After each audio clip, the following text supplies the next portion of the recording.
crowd on the wave like it's a stadium. Call me the weatherman, it's about to be a great weekend. Who needs map intros when you have Heaven observing? At the bottom left of the map, we currently see our Zerg player with the lead in the series. A former Prime player, now starting for Team MJ. It is... MJ BBoongBBoong. BBoongBBoong. He actually speaks a really decent English. You see that thing? What is that? This is mouse bungee. Looks like a really weird looking one, but I'm pretty sure it's mouse bungee. Anyway, his opponent... It looks like a cauldron. That kind of looks like that, yeah. His opponent to the top right for LGIM, down a game in this series. Needs to tie things up. He is. LGIM YoDa. That thing really looked a little bit like a cauldron to me. I mean, seriously, if that was... You know, if there's some steam coming out of it or anything, it would say like BBoongBBoong has like a voodoo curse that he brings to the studio, like a puppet. He's like making a potion in the booth. Exactly, and during the game, everything when an engagement goes wrong, he just slaps the cauldron. Yeah. Something happens and YoDa just twitches and messes up his micro. Look at that. I wouldn't want to fall off. Heaven is awesome. Creeps going down the edge there. Heaven's like, well, I just found something new out of this map. Yep. If you're a drone, wow. don't fall down the hole. Okay, forget what I just said. What? Like, no. I don't even... Yeah, you didn't... I saw the pool, okay. and I didn't realize that the game started that early before we hit the countdown, that it's already time for the pool. So that's why you said, thought, oh, wow. Exactly. I saw only the main base, and I really thought he was going I thought you were saying, like, oh, wow, forget what I just said, and then you saw some new information. No, and I was no, like, no, oh, no, what happened? I'm like, it looks like everything's normal.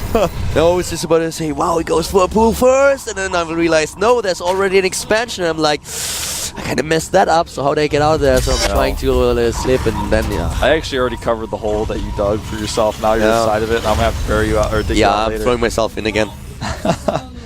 Well, the Overlord's going to get in here to scout the timing of the one Rax expand. He's taking double gas, and the SCV sees everything here as well. By the way, guys, there are more and more people coming into the studio. There's a reason for that. The Jadong fangirls are currently arriving. Yeah. One by one. Wani's here. Which means Jadong is here? Yep. He's hiding. He should. Absolutely. There's the gas, by the way. 4.5 minutes, and he takes so an annoying one. when you have the celebrity status of Jadong. All those female girls always throwing their panties at you and their bras. It's like, thanks, but I already have enough of them. It's kind of annoying. Secretly wears them. He actually does. Something a lot of people don't know about Jadong. He likes to wear his fangirls lingerie at home. I don't even want to know why you know that. I mean, even though it's made up, but even in a made-up world, I don't want to know that. He told me privately, and I told him that that's a really good choice, that he should continue this practice. And you expect me to believe that? That's where it gets wrong. I don't expect you to believe it, but I'm just telling you what happened. Okay. All I can do is say words and hope that people trust me. That's all I can do, man. That's what commentators do. They say words and hope people trust us. And this gas, we'll see if he continues to mine it. He's during that metabolic boost moment. We saw him get gas early last game to get those feelings out, and then he pulled out. And this time, no pull out. But he goes for the 6 queens and gas. That's actually,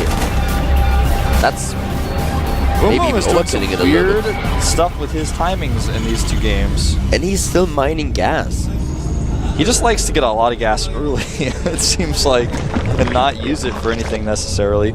You know, the queens will help him spread the creep to make an attack if he wants to, but usually you want those minerals for the actual units to use in an attack, and he's already going up to now 40 drones, so he's definitely not doing any of the really aggressive attacks he uses gas for. That's actually really interesting how he plays that. This Is guy he going to get Lair this time on time? Is he? Well, he doesn't really have the minerals, but I think he will. The thing is, he goes for 3 gas, which means he will be in 4. He never really pulled out of gas. He has 6 queens to help him out, and invests everything in drones, but he has for the Zerglings already speed, so if he sees an attack coming, he can go for the Zerglings. So this is really him going for a 3rd base as well. This is him going all out, kind of skipping the early game. Yeah, Oh, But no answer for the Hellions, though. His queens are way too far forward, and YoDa actually gets so lucky with just 4 Hellions running into the main base. The drone pull was so late, he still is going to get pretty lucky here. Not anymore.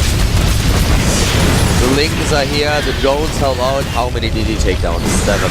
Oh, wow, I guess 8, as you said that. Yeah, 8 against 5 Hellions, right? 4, I think it was. Wasn't it the last one that he killed? Like, Maybe a 5th one did join. I may be mistaken, but either way, it was still a pretty good amount of damage. Not 4. what you would expect. Was 4. Lost 4 units. Yeah. The Banshee's coming across the map now as well, and BBoongBBoong, again with a massive extra amount of gas. But he's going to force a cancel on his Commander. A big risk that BBoongBBoong is going to punish here. That's pretty cool for him. Was able to cancel that 3rd base, so that was really well. He doesn't have a lair, so he doesn't have the ability to shut down these cloaked Banshees that are starting to annoy him. Well, as soon as he realizes what's going on, he will see Spawn Crawlers, and here they are. Now he sees a little bit late, as Wolf pointed out. That base is not going down, but the question is how many of his drones is he going to lose to that? That's exactly the question. BBoongBBoong just again, late with his lair. The Zerglings are in the main base! The Zerglings at the top right, they were actually able to break through. Yeah, but they're all cleaned up by a Hellion right now. He got into the natural and was killed by Hellions, but I saw that wall earlier. Just die to the Queen? Yeah, it did. I actually saw that wall earlier and I was like, well, he's going to be fine against the runway, and then I watched the minimap and see them run in and I'm like, what? This Banshee, the second one, is finding himself in an awkward position because he's now got the support callers ready. He can't really do too much damage. He's trying to find an opening. He's 16 Harvesters kill in total. That game is not really going all too well for BoongBoong. Yeah, definitely not, but he will clean up this Banshee to the right side, and the one that's attacking the Evolution Chamber is not going to kill him, but more Hellions come through, and this could be a big problem. This is too much for BoongBoong. He just didn't have an answer with it. Those those Banshees did too much damage already after the Hellions killed the first. Yeah, and he lost those Lings in an attack, so he can't use them to defend against Hellions anymore either. And BoongBoong now finds himself in probably an unrecoverable position in this game. I don't think that he will be able to recover from this. When you lose 34 Harvesters, how much lava does he have? Let me have a look. He has 5 and builds 6 Harvesters, yeah, but can he really deal with the follow-up here? Well, the follow-up is mech, and that's the worst case scenario, I feel, when you're in this type of situation, because yeah, you have time to make drones, but then you have no army. Yeah. And if your opponent ever realizes that he's got that moment where you push across the map, you're just going to die. Look at the upgrades. He's going to have 1-1 for his mech very soon. The problem for BoongBoong is really going to be he's probably going to stay alive for a while longer. Will have time to kind of recover, and then a big attack is going to hit him that he will not be able to get to withstand. I just don't see how he gets the composition out in time. You can't have both your economy back up to normal and the defense to hold the attack. And he doesn't even know what's going on. He actually even clicks. I think he. Okay, he there we go. Carapace and started. There we go. He saw what's coming. He has the Roach Warren right now. He cancelled his Carapace and he made the +1 for missiles, started the Roach Warren because he knows he's going to need that for the mech composition. If a meching Terran is 20 supply ahead of you, something went wrong. Something went very wrong. If a meching Terran is 50 supply ahead of you, it gets even worse. The Hellions are just... We all knew that he didn't couldn't count both, but still. Well, there we go. Blue Flame Hellion coming up, Siege Tank, Siege Mode, and BoongBoong going for Hive really fast, especially given the circumstances. Yeah, and his Spire. He's trying to rely on these Broodlords. He's just taking every risk possible because he knows that he's so behind that if he tries to play standard, he's probably just going to lose 99% of the time.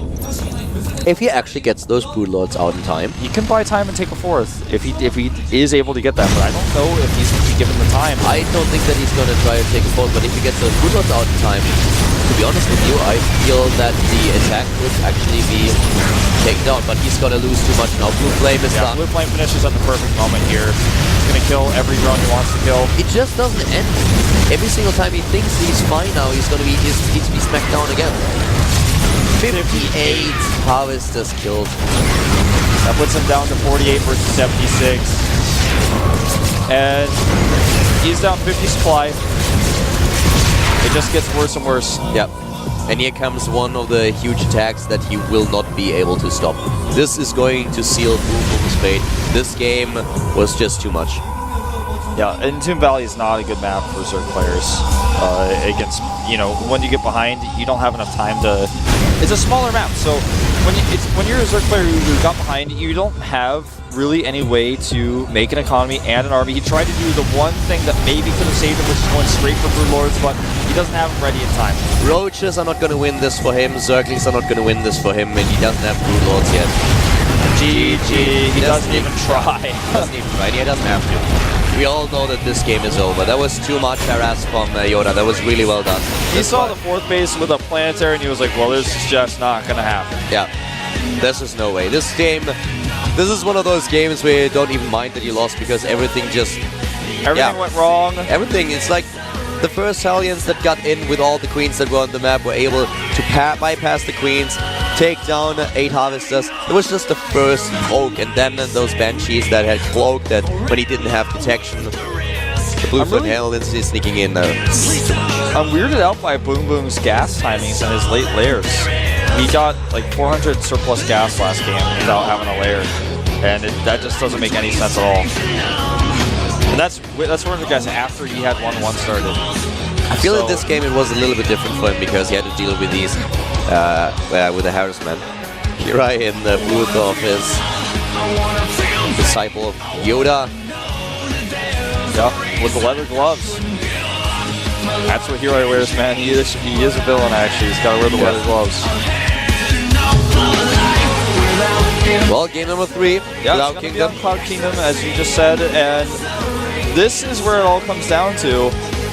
Well, is BoongBoong going to hit a crisper timing with his builds this time? What is YoDa going to do? Is he going to do a more aggressive 2-racks type play, maybe? Or is he going to stick to his guns and just expand and play for the late game? I can't say, to be honest, what we're going to see from him in game number 3. I think BoongBoong's going to play the same style. He's going to get fast speed, try to play a straight-up game, get his lair tech maybe a little bit faster in game number 3. We're going to find out now.